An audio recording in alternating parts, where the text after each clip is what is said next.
ವಿದ್ಯಾರ್ಥಿಗಳಲ್ಲಿ ಶ್ರದ್ಧೆ, ಪ್ರಾಮಾಣಿಕತೆ, ಪರಿಶ್ರಮ ಇದ್ರೆ ಯಾವುದೇ ಕೆಲಸದಲ್ಲಿ ಮುನ್ನುಗ್ಗಿದಾಗ ಖಂಡಿತವಾಗಿ ಯಶಸ್ಸು ಕಾಣಲು ಸಾಧ್ಯ ಎಂದು ಬೆಂಗಳೂರಿನ ಹರ್ಮನ್ ಮಿಲ್ಲರ್ ಕಂಪನಿಯ ಮಹೇಶ್ ಪಾಟೀಲ್ ಅವರು ಹೇಳಿದರು. ಅವರು ಅಗಡಿ ಇಂಜಿನಿಯರಿಂಗ್ ಕಾಲೇಜಿನಲ್ಲಿ ಜರುಗಿದ ಮಿಲಾಂಜೆ 2026 ಕಾರ್ಯಕ್ರಮದಲ್ಲಿ ಮುಖ್ಯ ಅತಿಥಿಯಾಗಿ ಮಾತನಾಡುತ್ತಾ, ವಿದ್ಯಾರ್ಥಿಗಳು ಸದಾ ಕ್ರಿಯಾಶೀಲರಾಗಿರಬೇಕು, ಹೊಸ ಅನ್ವೇಷಣೆಯಲ್ಲಿ ತೊಡಗಿಸಿಕೊಳ್ಳಬೇಕು ಎಂದರು. ಸಮಾರಂಭದ ಅಧ್ಯಕ್ಷತೆಯನ್ನ ಡಾಕ್ಟರ್ ಪರಶುರಾಮ ಬಾರಕಿ ವಹಿಸಿದರು.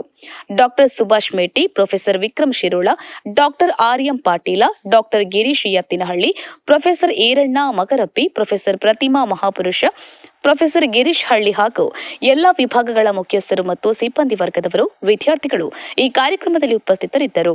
ವರ್ಷಿಣಿ ಮಡಿವಾಳರ ಮತ್ತು ವರ್ಷಿಣಿ ಮಾಳಗಿ ಕಾರ್ಯಕ್ರಮ ನಿರ್ವಹಿಸಿದ್ರು. ನಂತರ ವಿವಿಧ ವಿಭಾಗಗಳಿಂದ ತಾಂತ್ರಿಕ ಮತ್ತು ತಾಂತ್ರಿಕೇತರ ಸ್ಪರ್ಧೆಗಳು ಜರುಗಿದ್ವು. ಗಾಳೆಪ್ಪ ಹೆಚ್ಹಾರಿಜನ್, ಲಕ್ಷ್ಮೇಶ್ವರ. ಜೈ ಭೀಮ್ ನ್ಯೂಸ್ 24x7 ಇದು ಬಹುಜನರ ನ್ಯಾಯಕ್ಕಾಗಿ.